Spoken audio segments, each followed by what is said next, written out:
Stéphanie Dufresne, bonjour. Bonjour. Comment ça va? Ça va bien. Ça va occuper ces temps-ci, mais ça va bien. Ça va bien, Oui. bien occupé, hein? Comment s'est passée ta dernière année, toi? J'ai pas chômé. Il a fallu s'adapter au nouveau marché, je dirais, puis être vraiment très présente pour les clients, puis se retourner de bord sur un scène, prendre des rendez-vous, changer les horaires de place pour être capable de visiter des trucs rapidement parce que ça partait en 24-48 heures. Donc, c'est comme une adaptation qu'on a dû faire par rapport avant la pandémie, là, où est-ce qu'on avait le temps de visiter des maisons 2, 3 fois. Là, maintenant, c'est plus le cas, là. Non, non, faut As-tu le travailler temps de fort. prendre des vacances aussi?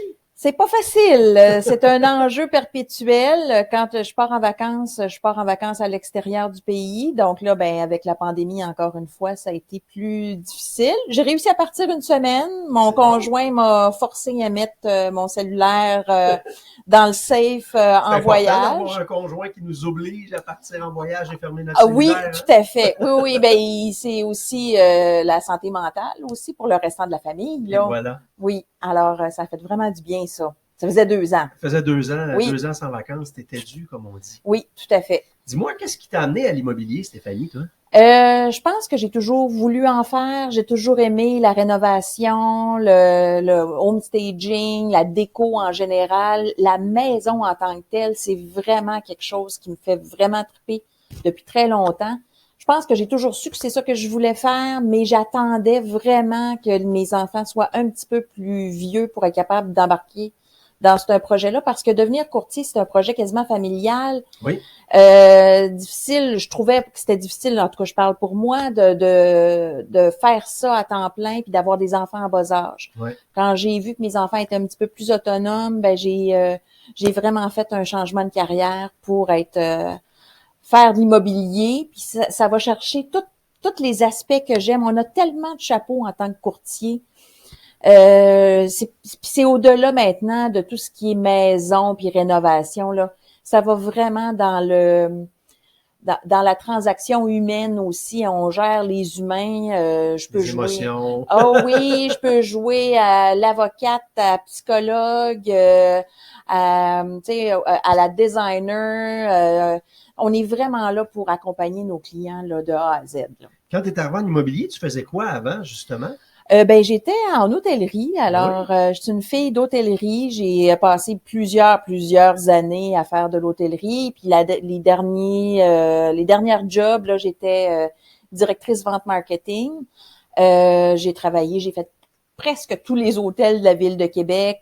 Donc tout ce qui est service, tout ce qui est comment vendre un événement ou vendre une chambre, tu sais, c'était facile pour moi là.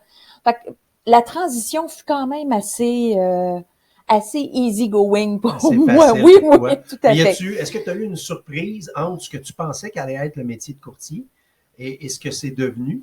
Tu sais, quand tu t'es inscrit au cours, là, puis que tu as commencé ça, puis tu te dis, ah, peut-être que c'est une même, finalement, oh, totalement différent, c'est vraiment autre chose. Ben en fait non, pas tout à Non? fait. Faut dire que moi je l'ai fait vraiment de façon autodidacte avec mes livres. Alors j'avais même pas de feedback de professeur Hey, quoi que ce soit. t'es à l'époque des livres. Ça Oui, fait vraiment longtemps, à oui l'époque des vraiment. livres. Là, Prendre un un livre, livre, c'est quoi ça, un l'ouvrir. livre? Hein? Fait que tu Puis l'as fait vraiment toute seule, je tu l'ai étais fait tout déterminée, seul là. pendant que je travaillais à temps plein puis que j'avais les enfants à m'occuper aussi. Puis, mais je voulais tellement faire le changement de carrière que ça m'a pas dérangé. Là. Je l'ai fait sur un an. Puis, je pourrais dire que ça a été, c'est encore plus complet évidemment quand on est sur le terrain. Puis Ouais. il y a des trucs dans les livres qu'ils expliquent pas. Là. Non, Puis non, non, non. chaque transaction est différente. Puis aucunement expliquée dans les C'est livres. ça, il pourrait Alors, avoir un cours par transaction, puis oui. ça finirait pas. Puis je continue à apprendre là Ben oui, encore parce ben qu'il oui. y a des trucs qui nous arrivent jamais ou qui vont arriver une fois dans notre carrière, puis que on veut pas trop que ça nous arrive non plus, mais Non, c'est ça, il y a des on choses qui le sont deal assez bien. complexes, Oui, puis oui, oui, faut tout dealer à avec, fait. mais il n'y a rien, effectivement, il n'y a pas une transaction qui est pareille en immobilier. C'est ce qui est beau aussi en même temps. Ben c'est ce qui fait que c'est jamais redondant. On jase avec des personnes différentes à toutes les fois. On a des façons d'interagir de façon différente. C'est pas la même maison non plus. C'est pas les mêmes acheteurs, pas les mêmes vendeurs. Donc c'est jamais pareil. Fait qu'on se tanne pas. On se tanne pas, puis on travaille beaucoup. Qu'est-ce que tu fais pour te changer les idées? T'as-tu un passe-temps où t'es vraiment tout le temps dans le travail? Ben, j'essaye des fois de décrocher, mais c'est très, très, très, très, très difficile pour moi. On fait du social. Dans les 2 dernières années, on faisait de la rénovation de notre maison. On a décidé, je me suis mis à la tâche aussi en disant que j'allais me faire à moi-même ce que je fais aux autres. Donc, t'as été dans la peau d'acheteurs oui, qui achètent une maison. Qui décident de la rénover. Alors ça me donne, je trouve que ça m'a donné vraiment des cordes de plus à mon arc en sachant qu'est-ce qu'on est capable de faire avec une maison de 1950 qu'on rénove au complet. Donc, alors, c'était, sans rentrer dans les détails du projet, c'est tout un chantier que vous avez effectué, toi et ton chum, dans les dernières années. Oui, hein? Et qui n'est pas terminé encore. Non, on est rendu à l'extérieur, là. Oh, okay, oui, mais là, on va pouvoir en profiter un petit peu plus. Là, on a fait installer une belle piscine en béton à l'européenne. On va pouvoir faire des beaux parties à un moment donné quand on va pouvoir. J'espère qu'on va être invité. Ben, certainement. J'espère qu'on va être invité. Mais sinon, je pense que la relaxation suprême dans mon cas, moi, je suis une friande de séries télévisées. Okay. Et il y a rien de mieux qu'une série anglaise de police pour me relaxer. La question, c'est laquelle tu me suggères? Prochaine série, mettons que j'ai le goût d'écouter, puis si les gens se demandent... Ah, mon Dieu, elle brûle pour point. Ouais. Broadchurch, je dirais que ça... Broadchurch, c'est un bijou de la télévision anglaise. Okay. Vraiment à voir. OK. C'est policier, c'est ça? C'est policier. Policier, oui. anglais. Okay. Oui. Disponible sur la plateforme de Netflix. Je ne vais pas la nommer, bien évidemment. C'est ça. Fait que t'en écoutes beaucoup? Oui, ben en fait, oui, j'écoute presque juste du Netflix maintenant. Comme bien des gens d'ailleurs. Oui, puis c'est vraiment une relaxation complète qui me change carrément de l'immobilier. Ah ben merci pour la suggestion. Oui, en tout cas, je vais essayer de regarder ça dans mes possibles temps libres. Oui. Qu'est-ce qui te passionne vraiment le plus dans ton travail de courtier? Je pense que c'est le sentiment d'être là pour mon client, d'être là en entraide, en conseil et de faire la différence dans souvent des transactions qui sont majeures puis qui sont hyper stressantes pour les gens.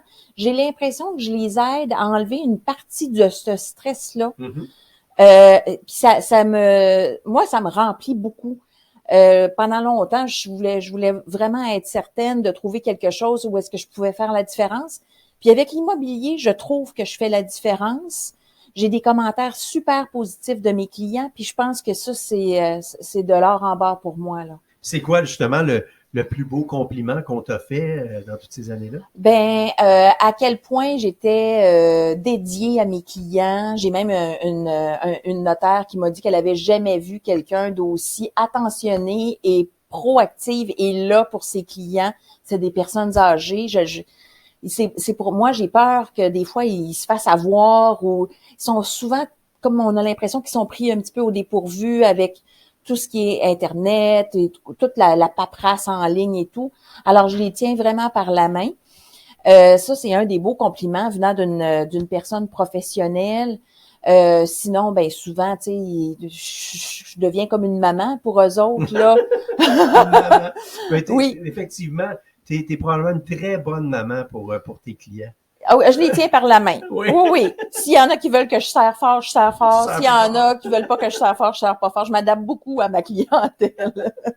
Puis, ben écoute, je vais poser... le temps passe, hein, fait que je vais te poser des petites questions mystères. Okay. On joue à un genre de jeu. OK.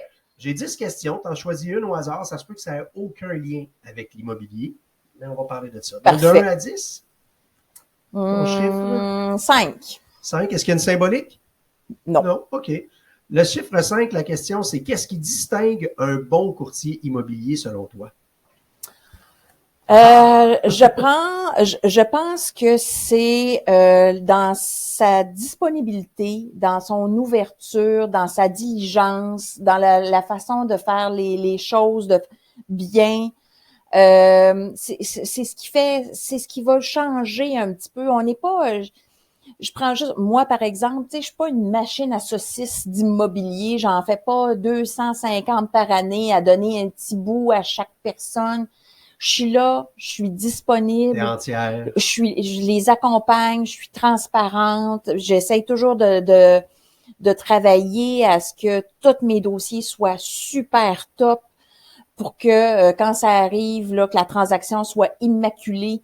Je pense que c'est ce qui fait la différence aussi. J'aime mieux en faire moins, puis mieux le faire que d'en faire plus, puis faire ça un peu tout croche. Exactement. Très bonne réponse. On va s'en faire une autre question mystère, comme ça, un autre chiffre de 1 à 10. 8. 8? Ah, là, on n'est pas dans l'immobilier. Si une musique pouvait vous définir, quelle serait-elle? Que ce soit une chanson, un artiste ou un style de musique? Oh Dieu, Seigneur! Oui! Me définir par de la musique. Ben, est-ce qu'il y a un style de musique ou une musique qui te plaît plus qu'une autre ou Ben, il y a plein de musiques qui me plaisent. J'ai toujours aimé la musique actuelle, tout ce qui est un peu dance. Tu sais, je vais écouter. T'es une fille d'électro, une musique électronique un peu. Une petite affaire. La musique que tes enfants écoutent, est-ce que tu écouterais ça? Oui. Oui? Oui. Là, sont-tu un peu plus sur le rap puis la musique, on va dire, très, très tendance électronique aussi? Non, pas tant. Non, pas tant. Non. Okay. Puis des fois, je leur fais découvrir des affaires que finalement, ils écoutent même pas. OK. J'essaie d'écouter des affaires actuelles. J'essaie de pas être dépassée. Fait que t'écoutes pas la même musique que dans ton adolescence, mettons. J'aime ça pareil, oui. Là. J'aime encore les années 80, mais je suis quand même capable d'écouter de la musique des petits jeunes, tu sais, de la pop, là. Ben écoute, bien tranquille. Tu as dit d'entrée de jeu qu'il fallait s'adapter. Il faut s'adapter à la nouvelle musique. Ben, je pense que oui. Puis, tu sais, justement, pour pas rester, tu sais, dans mes vieilles pantoufles, puis de dire, ah, ça, c'est... Là, ben, c'est la musique, là. Dans mon temps, c'était bien meilleur. Ça c'est peut-être dans 20 ou 30 ans, par oui, exemple. Oui, je veux pas te décevoir, mais peut-être que ça va arriver dans 20 ou 30 ans. Oui, mais j'essaye justement de m'adapter pour pas avoir l'air dépassé. Quelle belle façon de conclure cette première capsule.